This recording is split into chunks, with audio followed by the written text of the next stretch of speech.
નમસ્તે વિદ્યાર્થી મિત્રો, આપ સૌને જાણો છો તે પ્રમાણે રવિવારે 12 સાયન્સનું રિઝલ્ટ આવ્યું. શાળામાં 12 સાયન્સનો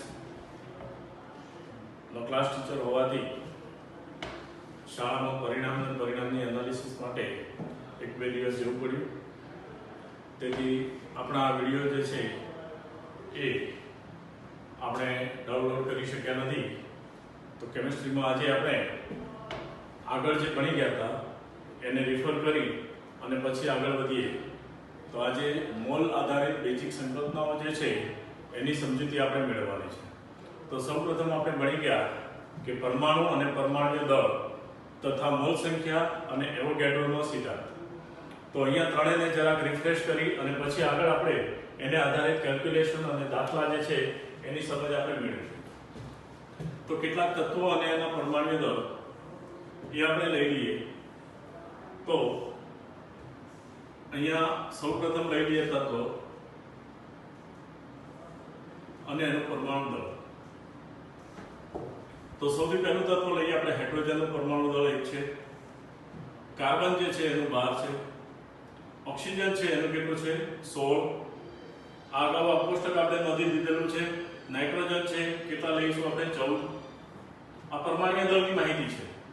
એ જ રીતે સોડિયમ જે છે એનું પરમાણ્વીય દળ 23 છે. સલ્ફર છે એનું 32 છે. ક્લોરીન લઈએ આપણે તો એનું 35.5 છે. એ જ રીતે જો કેલ્શિયમ લઈએ આપણે તો કેલ્શિયમનું પરમાણ્વીય દળ 40 છે. તો તત્વ અને પરમાણુ દળની માહિતી આપણે મેળવી લીધી હતી. આગળ વધીએ છીએ આપણે. એ છે મોલ સંકલ્પના. તો 1 મોલ બરાબર 6.022 ગુણ્યા 1023 અણુ, પરમાણુ કે આયનોની સંખ્યા.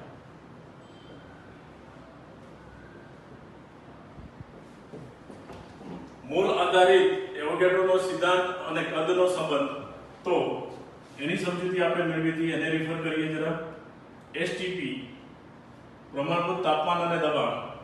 વાયુના 1 મોલ લઈએ આપણે તો એમાં અણુઓની પરમાણુની કે એની સંખ્યા 6.022 ગુણ્યા 1023. કદ જે છે એ કેટલું મળે છે 22.4 મીટર. અને દળ જે છે એ કોના જેટલું મળે છે આણ્વીય દળ છે. તો આ માહિતી આપણે મેળવી લીધી. હવે મોલ સાથેનો મોલ અને દળનો સંબંધ. તો મોલ બરાબર પદાર્થનું દળ. કયા એકમમાં લઈશું આપણે ગ્રામમાં, છેદમાં તેનું આણ્વીય દળ. બરાબર. તો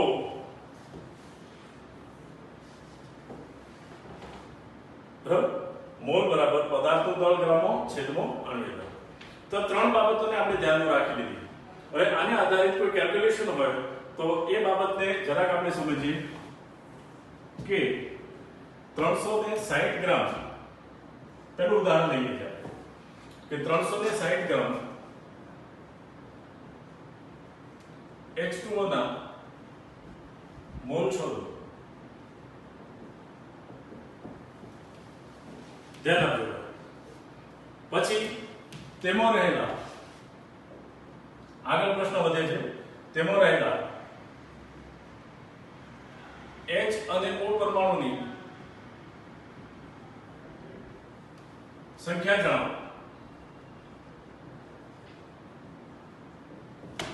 હવે તો આપણને કોઈ પ્રશ્ન પૂછાય છે તો હવે આની કેલ્ક્યુલેશન આપણે કેવી રીતે કરીશું જરા ધ્યાન આપજો. સૌથી પહેલા આપણને શું આપેલું છે, વજન આપેલું છે 360 ગ્રામ. તો એના પરથી આપણે મોલ શોધવાના છે. તો મોલ બરાબર દળ ભાગ્યા આણ્વીય દળ. મોલ બરાબર દળ ભાગ્યા આણ્વીય દળ. તો સૌથી પહેલા H2O નું આણ્વીય દળ આપણે શોધવું પડશે. તો H2O નું આણ્વીય દળ બરાબર ગણતા આવડે આપણને. આપણે કેટલાક પદાર્થોના આણ્વીય દળ ગણી ગયા છે આગળ. તો અહીંયા આપણે નોંધીશું 2 કૌંસમાં H નું પરમાણ્વીય દળ વત્તા ઓક્સિજનનું કેટલું છે 16. તો 2 + 16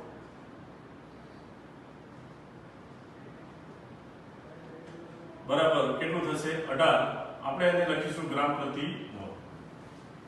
હવે એનું દળ આપણને આપ્યું છે, કેટલું દળ આપ્યું છે 360 ગ્રામ ભાગ્યા 18 બરાબર આપણને ખ્યાલ છે 18 × 2 = 36 એટલે કેટલા મોલ મળે આપણને 20 મોલ મળે. તો પહેલો જવાબ આપણને મળ્યો કયો મળ્યો 20 મોલ H2O. હવે 20 મોલ H2O જે છે એમાં H અને O પરમાણુની સંખ્યા કેટલી છે? તો આનો અર્થ એ થયો કે H2O ના એક અણુમાં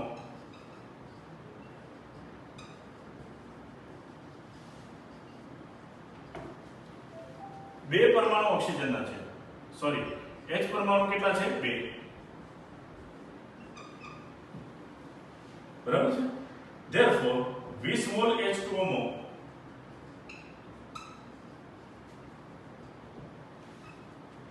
20 મોલ શું હશે? H પરમાણુ. સોરી 20 × 2 બરાબર કેટલા હશે? 40. કેવી રીતે જરા ધ્યાન આપજો કે H2O ના એક અણુમાં H પરમાણુની સંખ્યા કેટલી છે? 2 છે એટલે બમણા છે. તો 20 મોલ H2O આપણને મળ્યો. એમાં કેટલા મોલ H પરમાણુ હશે? 40 મોલ H પરમાણુ હશે. તો H પરમાણુની સંખ્યા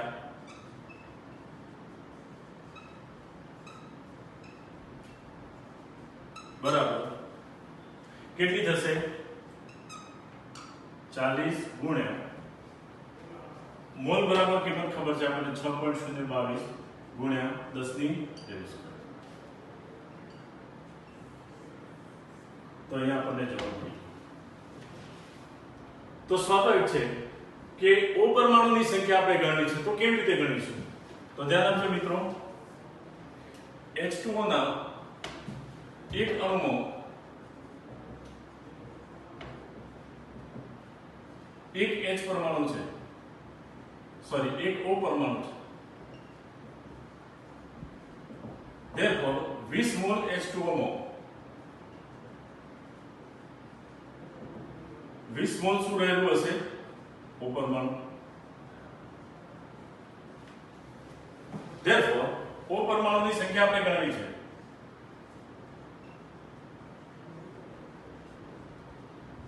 તો કેવી રીતે ગણી શકીએ? તો 20 ગુણ્યા 6.022 ગુણ્યા 10⁻². આનો જે જવાબ આવે એ ફાઇનલ આપણે અહીંયા મૂકી શકીએ. 11મુ વાર્ષિક પરીક્ષામાં કેલ્ક્યુલેટર એલાઉ છે. એ સિવાય ગણતરી માટેની સાદી પદ્ધતિઓ છે એ તમારે શીખી લેવી પડશે, જે ધીમે ધીમે તબક્કાવાર આપણે શીખીશું. તો પદાર્થના આપેલા વજન ઉપરથી એની મોલ સંખ્યા અને તેમાં રહેલા પરમાણુની સંખ્યા છે એની સમજૂતી આપણે મેળવી. બરાબર છે. હવે આનાથી એક સ્ટેપ આગળ હોય તેવો દાખલો લઈએ, પણ એ પહેલા બોર્ડ પરનો સ્ક્રીનશોટ છે એ તમે લઈ લો અને એના પછી નોટ્સની અંદર તમે આ વિગત છે એ લખી નાખો.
ચાલો વિદ્યાર્થી મિત્રો નોંધી લીધું.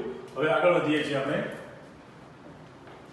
લખી નાખ્યું હશે તમે અથવા લખી નાખજો વિડિયો રિફર કરીને તરત જ.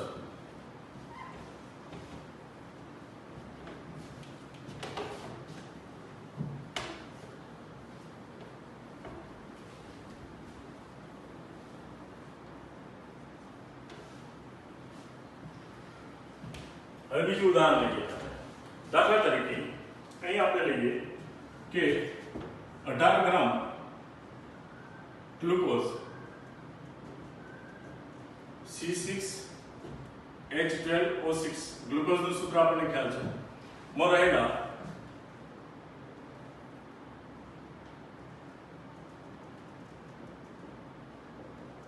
ગ્લુકોઝના મોલ શોધો. તેમાં C, H અને O પરમાણુની સંખ્યા શોધો.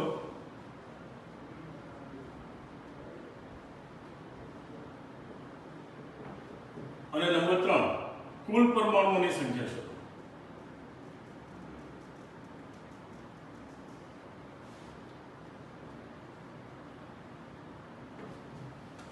બરાબર છે?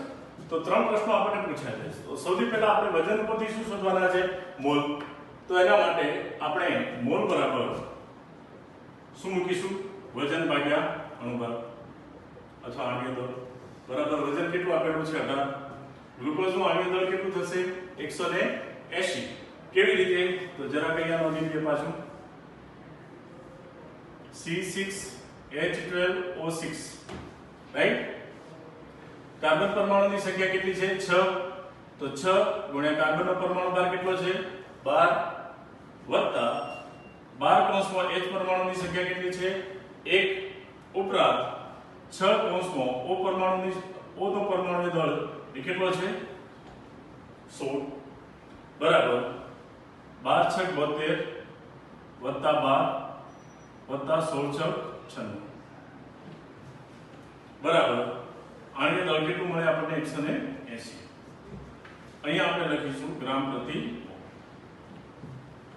18 ભાગ્યા 180 બરાબર આપણને ખ્યાલ છે કેટલા મળે? 0.1 મોલ. એ શું મળ્યું આપણને? ગ્લુકોઝ. બરાબર છે? તો પહેલું સ્ટેપ આપણું પૂરું થયું. મોલ શોધી લીધા આપણે. હવે બીજું સ્ટેપ એમાં C, H અને O પરમાણુની સંખ્યા શોધો. તો બીજું સ્ટેપ ગ્લુકોઝનો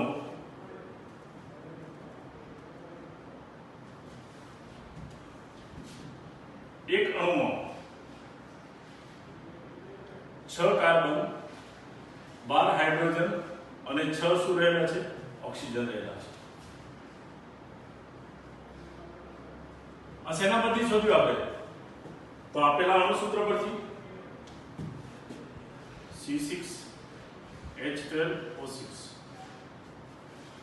તો અહીંયા કેટલા મોલ છે? 0.1 મોલ ગ્લુકોઝમાં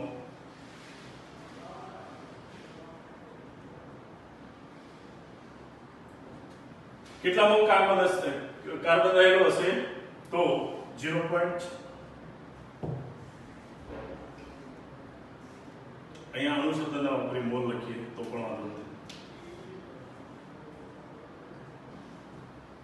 તો 1 મોલ ગ્લુકોઝમાં 0. સ્ટેપ આ પ્રમાણે મૂકીએ તમને કન્ફ્યુઝન ન થાય. 1 મોલ ગ્લુકોઝમાં 6 મોલ કાર્બન છે. Therefore 0.1 મોલ ગ્લુકોઝમાં 0.6 મોલ શું રહેલું હશે? કાર્બન. Therefore કાર્બન પરમાણુની સંખ્યા આપણે ગણવી છે તો 0.6 ગુણ્યા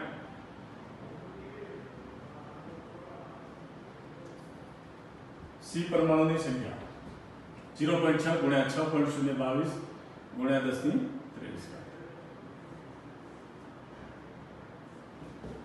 ગણતરી કરી શકો તમે. એ જ રીતે ડાયરેક્ટ આના પરથી લઈ લઈએ તો જેટલા કાર્બન પરમાણુ છે એટલા જ ઓક્સિજન પરમાણુ છે. તો અહીંયા O પરમાણુની સંખ્યા કેટલી મળશે આપણને? અગેન 0.6 ગુણ્યા 6.022 ગુણ્યા 10 ની 23. પરંતુ H પરમાણુની સંખ્યા એનાથી કેટલી છે? બમણી છે. ધેટ મીન્સ કે H બરાબર 2 ગુણ્યા 0.6 ગુણ્યા 6.022 ગુણ્યા 10 ની 23. આ પ્રમાણે આપણને મળે.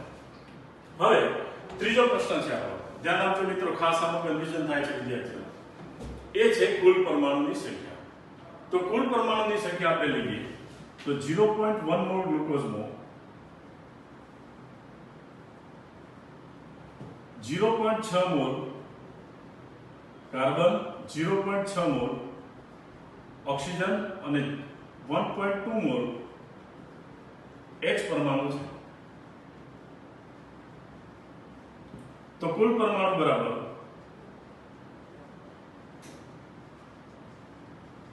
ત્રણેયનો સરવાળો કરી દઈએ તો કેટલા મોલ મળશે આપણને? 1.2 પ્લસ 0.6 પ્લસ 0.1.2 બરાબર 2.4 મોલ કુલ પરમાણુ. તો સંખ્યા આપણે જો દર્શાવી છે એની તો 2.4 into 6.023 into 10⁻20. આ આપણને શું મળી ગયું? કુલ પરમાણુની સંખ્યા. તો મિત્રો આપેલા મોલ ઉપરથી વજન અને આણ્વીય દળનો ગુણોત્તર મેળવી અને તે આધારે આપણે પદાર્થ જે છે એમાં રહેલા મોલ, પદાર્થના મોલ અને તેમાં રહેલા કુલ પરમાણુની મોલ સંખ્યા છે એ ગણી શકીએ છીએ. આને આધારિત બીજા પ્રશ્નો તમને હું આપી દઉં તો 2 કે 3 જે છે એ તમે જાતે રિફર કરી લેજો. દાખલા તરીકે અહીંયા આપણે લઈ લઈએ કે 3.42 ગ્રામ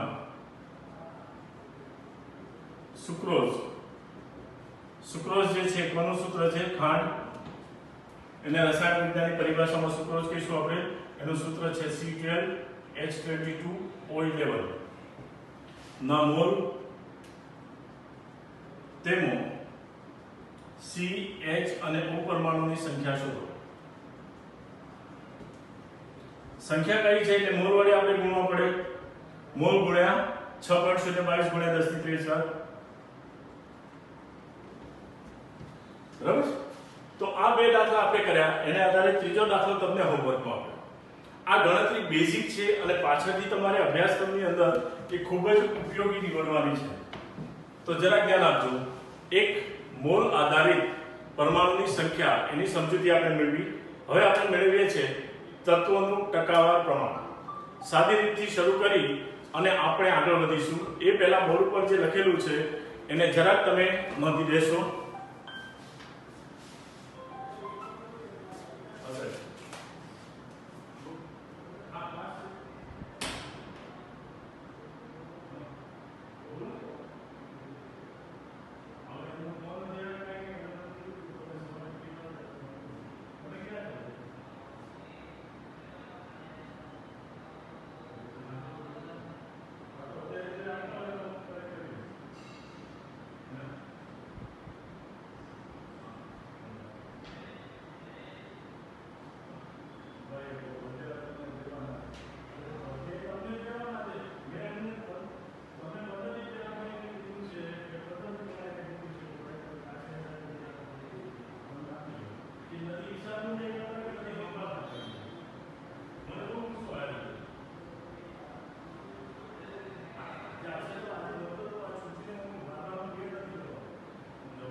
તો મિત્રો હવે આપણે આગળ લઈશું તત્વોનું ટકાવાર પ્રમાણ શોધો.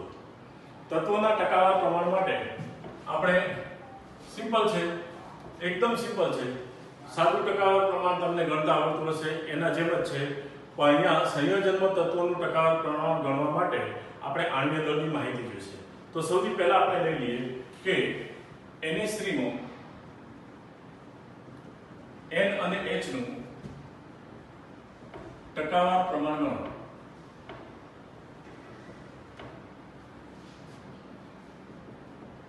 તો સૌથી પહેલા NH3 નું આણ્વીય દળ શોધવું પડશે.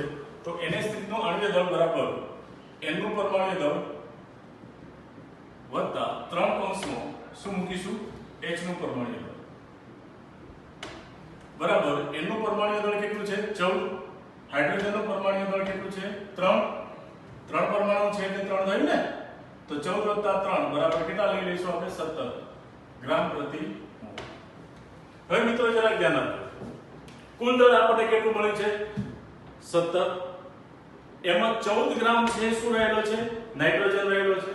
તો અહીં આપણે સિમ્પલ ઇક્વેશન મૂકી શકીએ કે 17 ગ્રામ બરાબર કેટલા ટકા લઈ લઈએ 100%.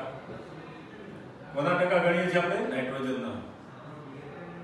therefore 14 ગ્રામ બરાબર કેટલા ટકા, તો સાદું રૂપ આપી દઈએ આપણે 100 × 14 / 17 બરાબર કોના ટકા મળી ગયા નાઇટ્રોજન. તો એ જ રીતે હાઇડ્રોજનના ટકા ગણવા છે આપણે, તો H ના ટકા બરાબર percentage of H, તો 17 ગ્રામ બરાબર અગેન કેટલા ટકા લઈશું આપણે 100%. બરાબર છે. તો હાઇડ્રોજન કેટલા છે 3 ગ્રામ, તો 3 ગ્રામ બરાબર કેટલા ટકા, તો કોના ટકા મળશે 3 × 100 / 17 બરાબર H ના ટકા.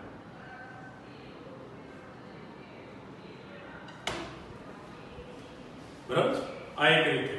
હવે બીજી રીતે આપણે સમજવી હોય તો સહેલાઈથી સાદી બુદ્ધિ વાપરીને ખ્યાલ આવી શકે આપણને.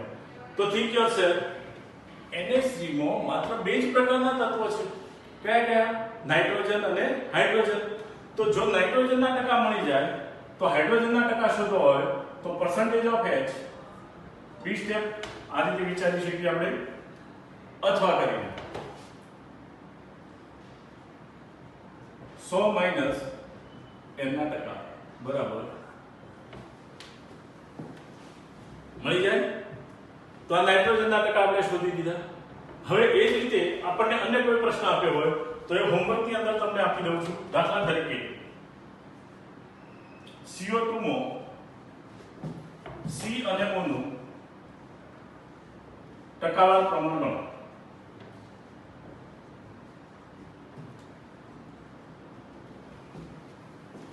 તો સૌથી પહેલા શું કરીશું આપણે, CO2 નું આણ્વિક દળ કેટલું થશે 44, 44 ગ્રામમાં કેટલા ગ્રામ કાર્બન છે 12 ગ્રામ છે, 32 ગ્રામ શું રહેલો છે ઓક્સિજન રહેલો છે. તો એ આધારે ટકાવાર પ્રમાણ આપણે શોધી શકીએ. બીજો દાખલો તમને આપું, CaCO3 માં દરેક ઘટકનું ટકાવાર પ્રમાણ ગણો.